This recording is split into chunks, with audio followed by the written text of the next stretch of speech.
दा आङो फाइनालि न'आवहाय मोनफैबाय नै ओमफ्राय नै बाजैया ओरैबायदि मेगनाव मोदै बिसौनि थाखाय ओरैबायदि गोसोखांनानै गाबगासिनो दङ नै दा बिहामजो आरो बिसौनि थाखाय गोसोखांनानै बहुद मेगनाव मोदै खुगायाव खोरदै जानानै दङ नै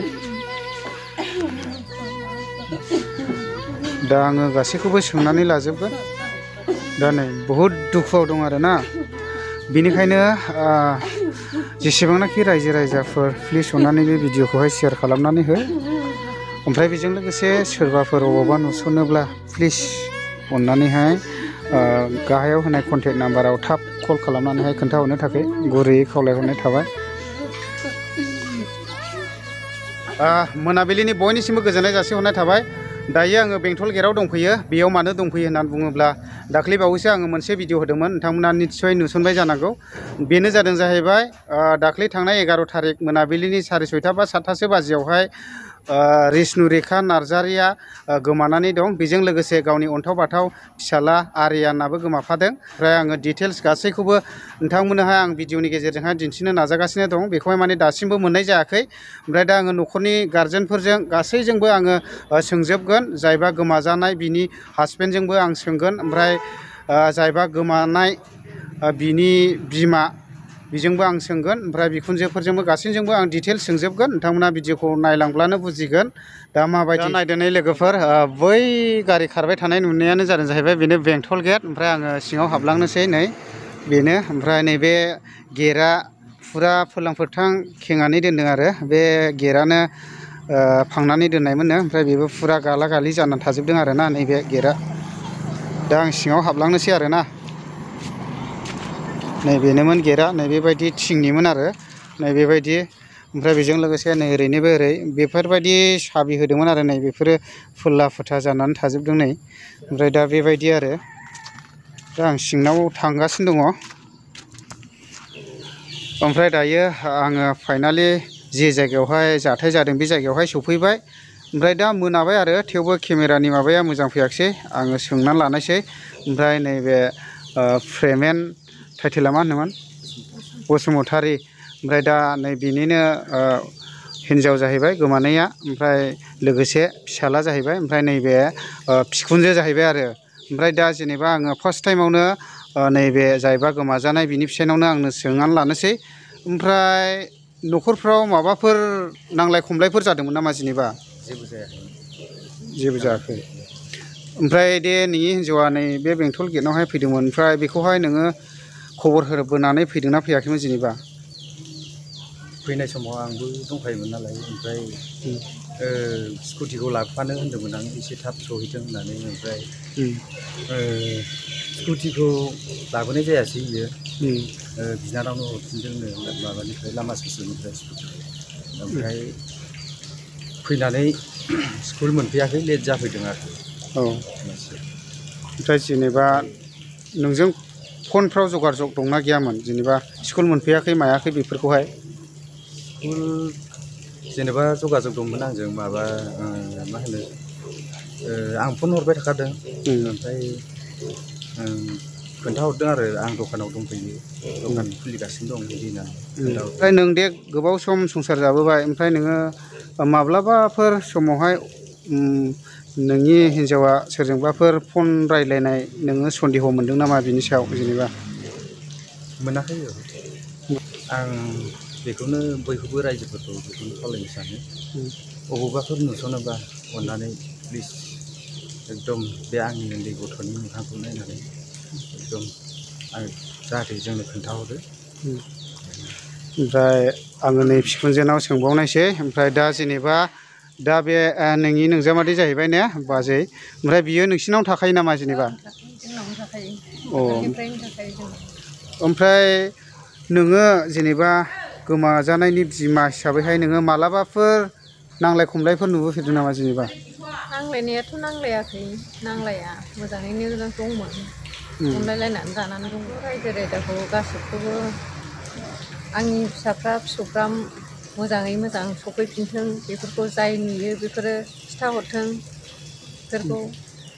आं लुबैदों आरो ओमफ्राय दायो मोनाबाय एसे बिनि थाखायनो आङो न' सिङाव लानाय जाहैबाय ओमफ्राय नैबेनो बिहावा सेंग्रानि बिफा जाहैबाय ओमफ्राय नैबे बिमा जाहैबाय आं बिदा आरो बिबाजै जाहैबाय ओमफ्राय दा जेनेबा बिसिनावनो फैदोंमोन नै बे जायबा गोमादों बियो ओमफ्राय जेनेबा माबायदि टाइमाव माबोरै गोमानाय जादों आदा जेनेबा गिबियावनो खुलुमनाय थाबाय बयबो रायजो राजा आइ आफा बिदा फंबाय बयनिबोसिम गोमानाया जाहैबाय ओरैबायदि जादों थांनाय 11 थारिख शुक्रबार खालि आंनि बिसौ बियो बेयावनो थानानै बङाइगाव ट्रिनिटी इंलिश स्कुलाव फरायोमोन बिनिफ्राय बिहामजोफ्रा न'आव लांनानै दंहैयोमोन बिहामजोफ्रा बिजनियाव थायो गावसिनि न'आवनो ओमफ्राय हैदिनखालि लानानै फैदोंमोन फुङाव स्कुलाव हैदिनखालि स्कुटिखौ लाबोफायाखै ओरैनो लाना फैदों गारियाव ओमफ्राय लेट जादों स्कुल टाइमखौ हमनो हायाखै ओमफ्राय आङो 9थासो टाइमाव नैबे न'निफ्राय ओंखारलांदोंमोन थाग थिग लामायाव लोगो मोनबाय ओमफ्राय आं सोंबाय माबोरै जाखो स्कुल टाइम हमनो हायाखिसै दे होमबालाय न'आव थाफैदो ओमफ्राय आङो दस्रा खामानियावहाय ओंखारलांदोंमोन आंनि खामानियावहाय ओमफ्राय 12थासोआव आङो सफैदों उनावहाय बिहामजोफ्रा बिखुनजोआ दखानखौ खेवफैनायलाय दखानाव थाहैदोंमोन बिनिफ्राय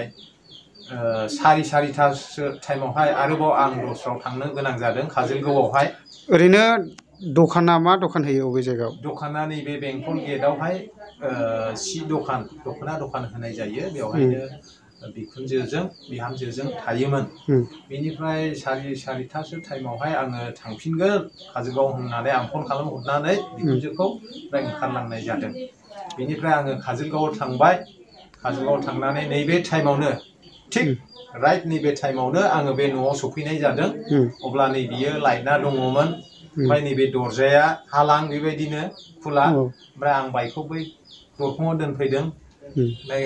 सानफ्रोमबो आं गारिखौ सुयो खिन्थु हैदिनखालि सुवासै आङो बिहामजोफ्रा दिनै थांफिनाखिसै दां आङो सानदों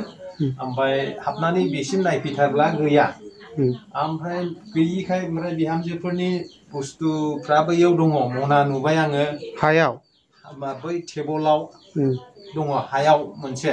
गाहायाव ओमफ्राय बिसौनि स्कुल बेग लेखाफ्राबो दङ बिसौनि दै लोंग्रायाबो नैबे बिसिनायाव दङमोन ओमफ्राय मा जाखो मबाइलखौ आं नुथ'वाखैमोन ओमफ्राय थंब्लेट बाहेरायाव ओंखारनानै आङो फन खालामबाय फन खालामब्ला मबाइला बेयावनो गाबबाय थाबाय आं नायफैब्ला नैबे टेबोल फिसायाव दङमोन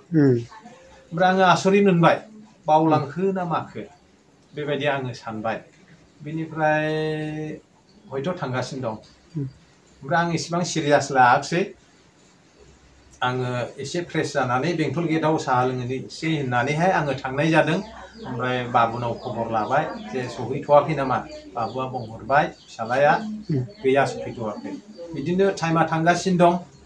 ओमफ्राय गैया उनाव खबर लायो गैया टाइमा बारलांबाय 9ता जालांबाय 10ता जालांबाय गैया जेब्ला 11:30 हर जायो अब्ला आङो खबर लाजोब्बाय मोनैखाय गावनि लोगो नार्स मावग्रा बेनावबो खबर लाबाय बेयाव फैयाखै होनबाय अब्ला आङो सानबाय जे पुलिसनो इनफरमेसन होनांसिगोन मा होनो बे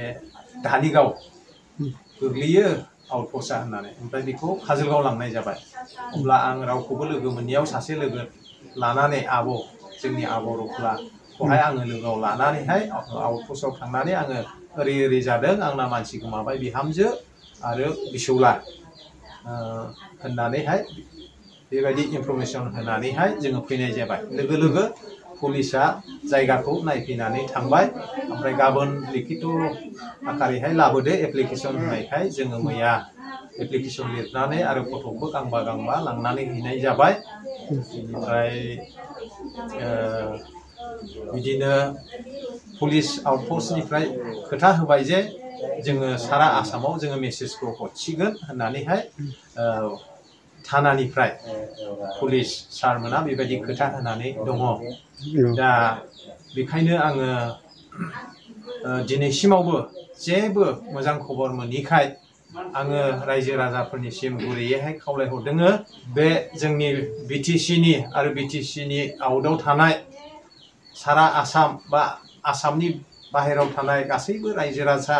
आइ आफाफोरनिसिम आङो गुरैयै खावलायदों जाहाथे बे आंनि अनजाथाव बिसौ आरो बिहामजोखौ जेरावखि नुवा अननानै जाहाथे बे जितु कन्टेक्ट नाम्बार होनाय बेवहाय नुयोब्ला जाहाथे खिन्थाहरो आरो बे गथ'आ स्कुल फरायगासिनो दङ बङाइगाव ट्रिनिटि इंलिश स्कुलावहाय जाहाथे बिनि जिबना नस्थ' जाया आं बेखौनो खावलायदों गुरैयैहाय जायफ्रा बुहुलाव लांनांदों बिथांमोना जाहाथे अनखाङो आरो बे गथ'नि मोखांखौ नायनानै जाहाथे हगार हरफिनो आं बेखौ गुरैयै खावलायदों जों जेबो साना आं आंनि बिहामजोखौ आङो अननायजोंनो आं फंसेबो जेबो बुंखाया बिसौखौ अनो बिहामजोखौ अनो न'खरनि गासैखौबो अनो जों बेबायदि अनलायनानै थायोमोन ओमफ्राय मोनसे खोथा र' जेनेबा बियो बे दाख्लै थांनाय 11 थारिखआवहाय जेब्ला स्कुलाव फैदोंमोन स्कुटि गारि दं नामा स्कुटि दङ दंनाया खिन्थु बे सानखालि लाबोआखै स्कुटि बिनि सिगांफोर बियो स्कुटिफोरखौ लानानै फैयोमोन माब्लाबा लाबोयो ओमफ्राय स्कुटिजों थांफिनो आरो ना ओमफ्राय बे टाइमावहाय बियो लाबोआखैमोन ने खैदिनखालि लाबोआखै क्लास बेसेबां जाखोमोन बाबुआ बिसौआ औ बिसौआ दा क्लास 2 थाखोनियाव फरायबाय सिगाङावहाय बर' मिडियाम होदोंमोन नालाय बे समावनो थाखोनिखामोन ओमफ्राय 7 निफ्राय क्लासखौ खमायनानै क्लास 1 निफ्राय इंलिश मिडियामाव सोफिननाय जादोंमोन